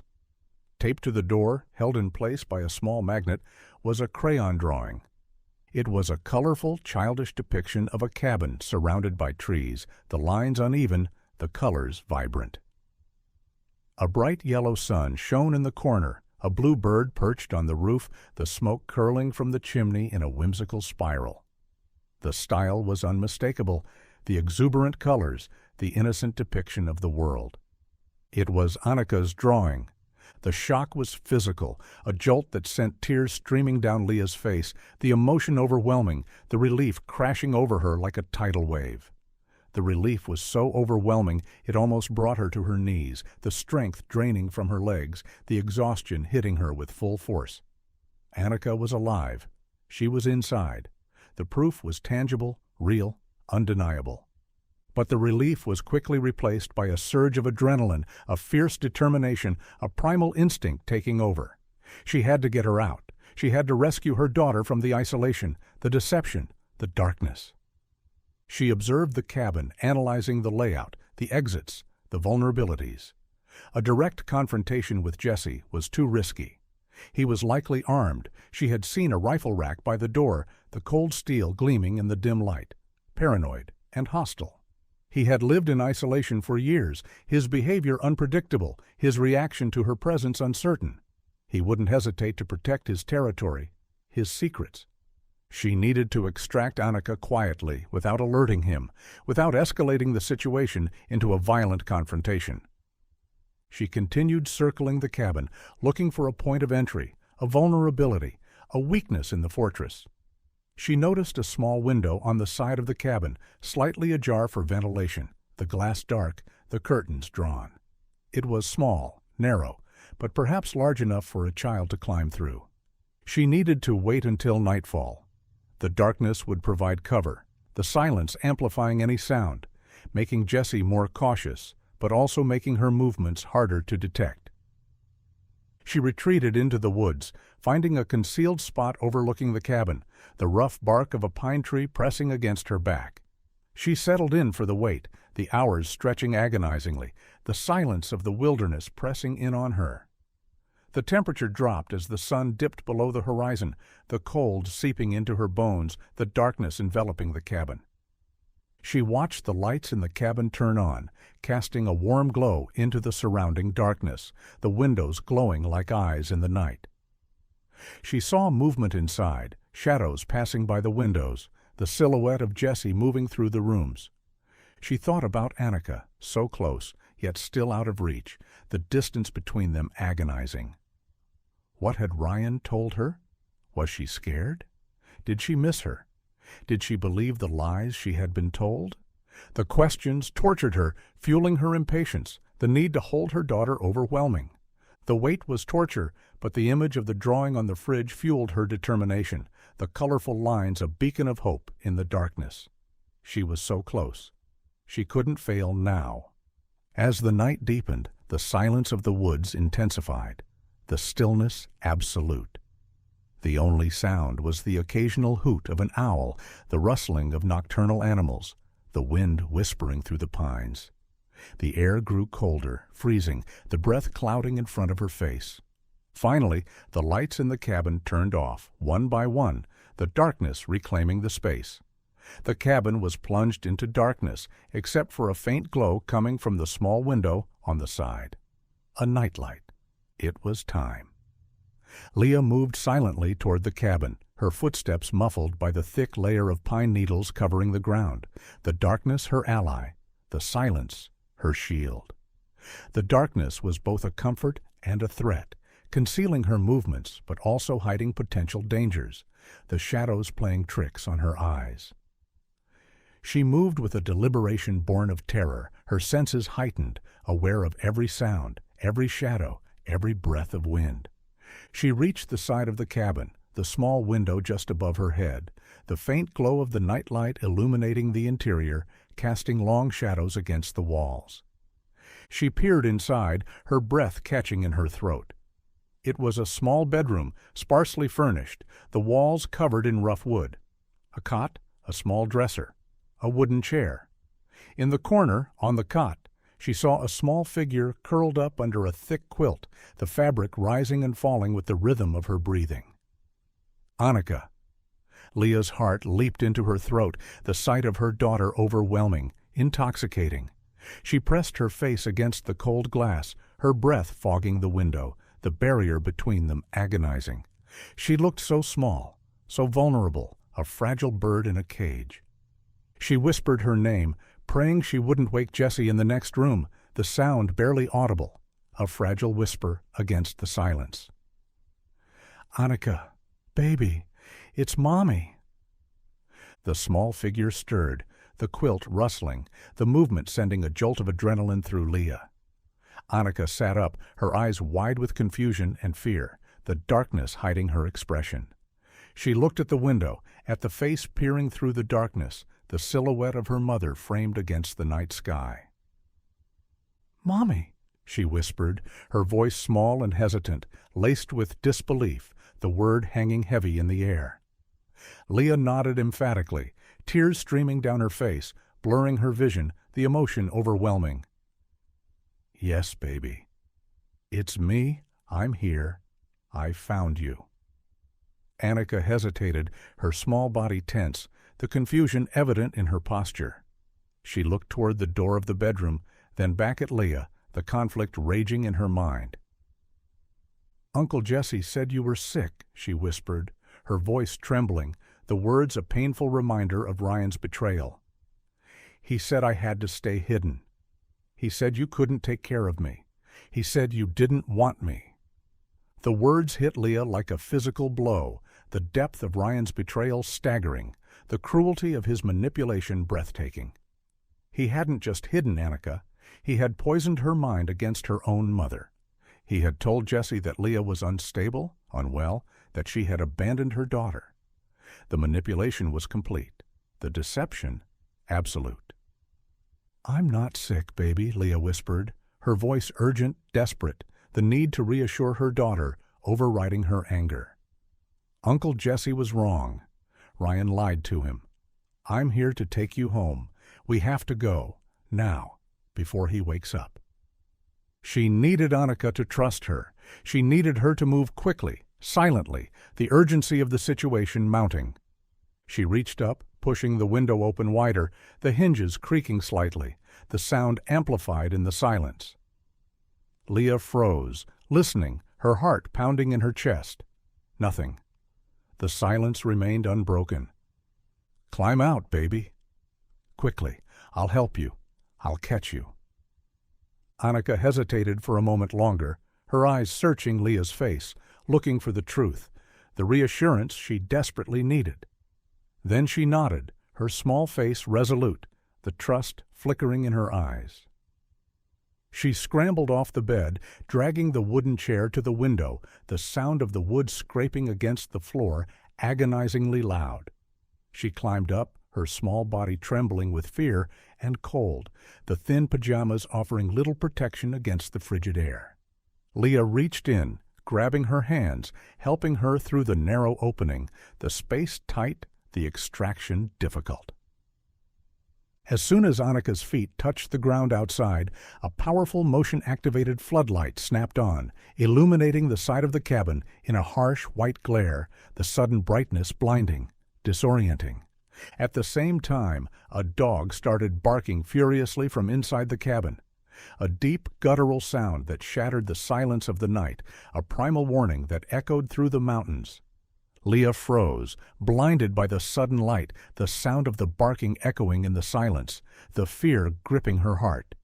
They were exposed. They were trapped. The sudden light, the furious barking, shattered the stillness of the night, the silence replaced by a cacophony of chaos and fear. Leah grabbed Annika's hand, pulling her toward the darkness of the woods, towards the safety of the trees, the instinct to flee overriding the paralyzing terror. "Run, baby! Run!" she urged, her voice a frantic whisper, the words swallowed by the barking dog. They stumbled through the underbrush, the branches scraping against their faces, the cold air burning their lungs, the darkness both a refuge and a threat. The adrenaline surged through Leah, masking the fear, the exhaustion, the pain. The cabin door burst open, the sound of the wood slamming against the wall echoing through the clearing. A figure stood silhouetted against the light, streaming from the doorway, a dark shape against the brightness. "Stop!" a voice roared, amplified by the silence, raw with fury, the sound vibrating through the air. Leah didn't stop. She kept running, pulling Annika behind her, deeper into the woods, the darkness swallowing them whole. A shot rang out, the sound deafening, echoing through the mountains, the bullet whistling through the air above their heads.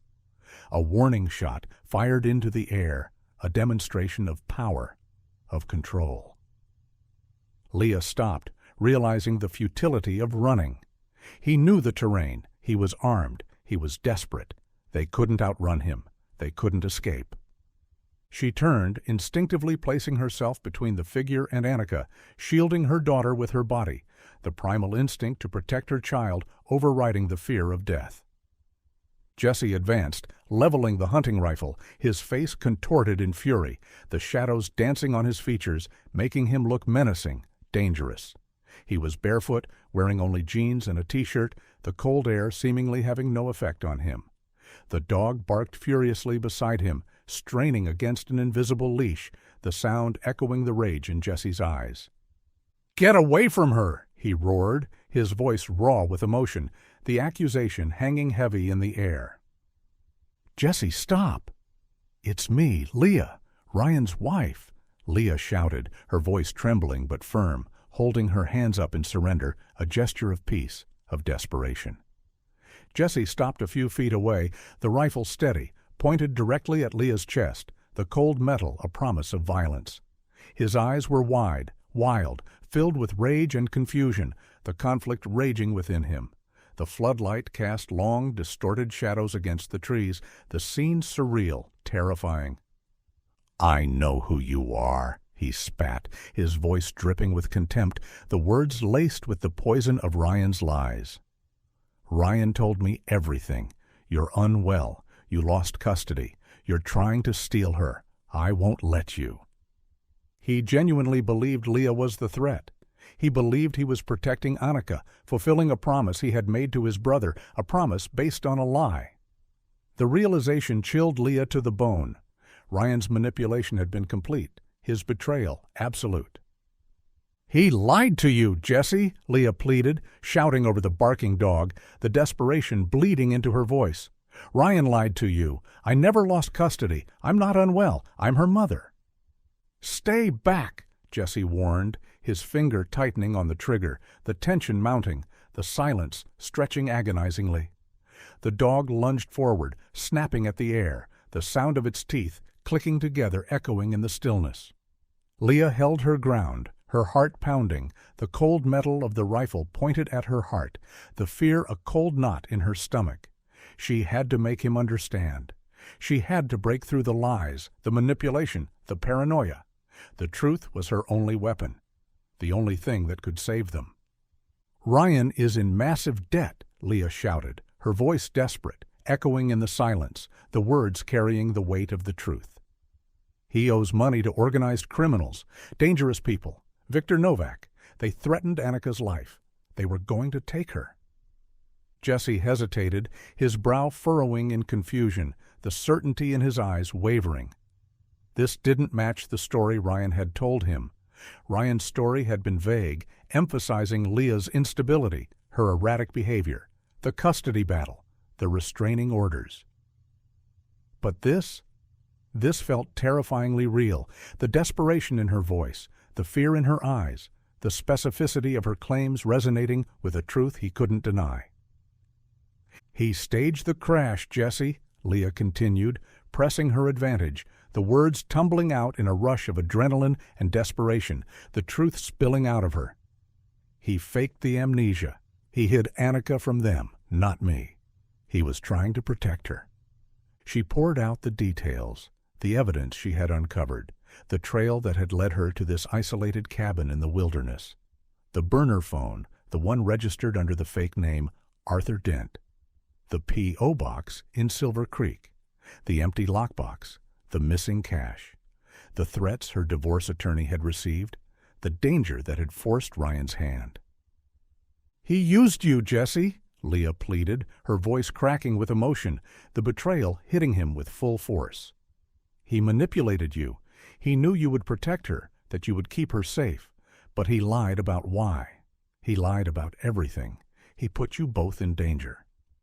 Jesse's eyes darted between Leah and Annika, his confusion deepening, the realization dawning on him. The intensity and specificity of Leah's claims resonated with a truth he couldn't deny. They filled in the gaps in Ryan's story, the inconsistencies he had ignored, the doubts he had suppressed, the nagging feeling that something wasn't right. He looked at Annika, who was now crying, clinging to Leah's leg, her small body trembling, the fear in her eyes mirroring the confusion in his own. The bond between them was undeniable, primal. This wasn't the behavior of an unstable, dangerous woman. This was a mother protecting her child. The realization that he had been manipulated by his estranged brother, the brother he had trusted, the brother who had reached out to him in desperation, hit Jesse hard. The betrayal was profound, the deception absolute. He had been a pawn in Ryan's desperate game, a tool used to execute his elaborate plan. The rage in his eyes dissipated, replaced by a profound sadness, a sense of defeat, the weight of the truth crushing him. He had been living a lie, his isolation fueled by a deception. He slowly, deliberately lowered the rifle, the cold steel hanging loosely in his hands, the threat neutralized. The silence of the woods rushed back in, the only sound the whimpering of the dog and Annika's quiet sobs, the stillness of the night heavy with the weight of the revelation. Jesse looked at Leah, his face etched with defeat and exhaustion, the burden of the past year crashing down on him. The isolation, the responsibility, the fear, it had all been for nothing. "Go," he said, his voice barely a whisper, the word a surrender, a release. "Take her and go. Before they find you." He turned and walked back toward the cabin, the dog following obediently, his shoulders slumped, his movements heavy. He didn't look back. He disappeared into the darkness, swallowed by the shadows of the mountains, a ghost returning to the wilderness. Leah didn't hesitate. She grabbed Annika's hand and fled into the darkness, the adrenaline surging through her veins, the fear slowly receding, replaced by a profound, overwhelming sense of relief. She had her daughter back. Leah didn't stop running until they reached the SUV, the dark shape a comforting presence in the darkness.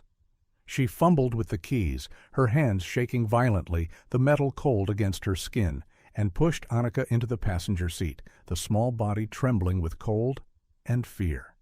She scrambled into the driver's seat, locking the doors, the sound echoing in the silence, a metallic click that signaled their escape, their freedom.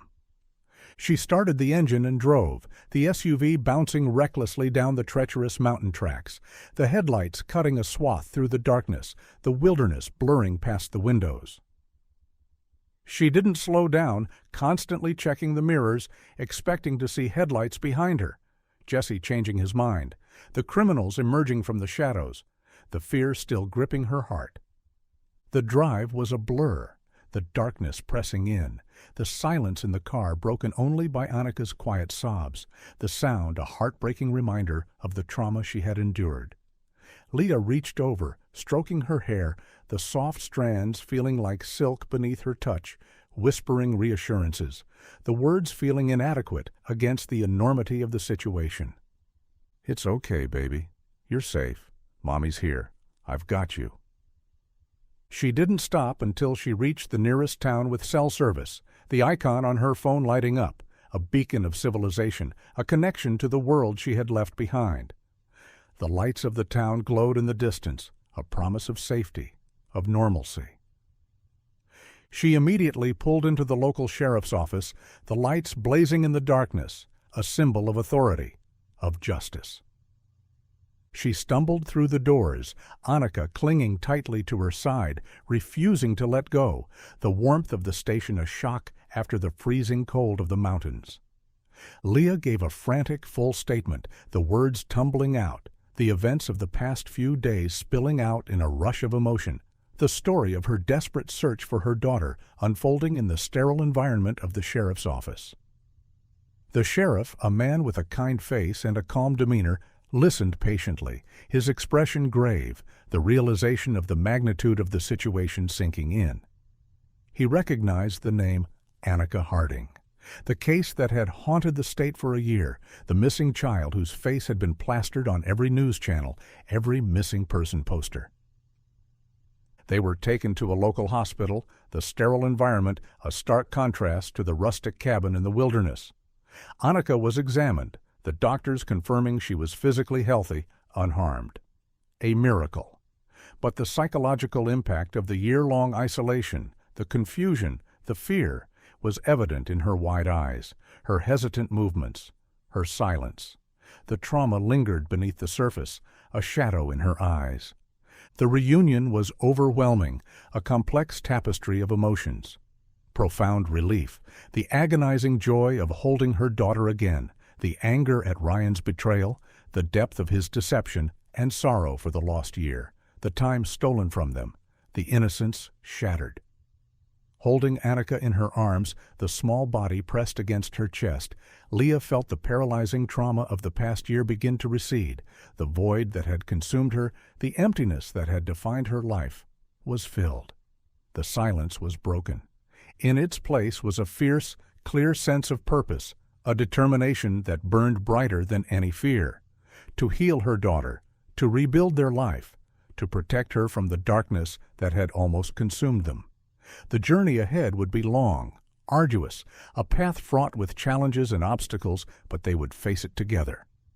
The recovery of Annika triggered a massive multi-agency response, the news spreading like wildfire across the state, the nation.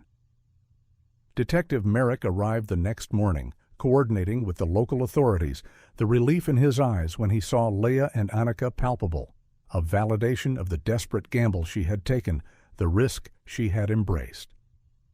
Tactical teams, armed and ready, descended on the cabin, the helicopters roaring overhead, the silence of the wilderness shattered by the intrusion of the outside world.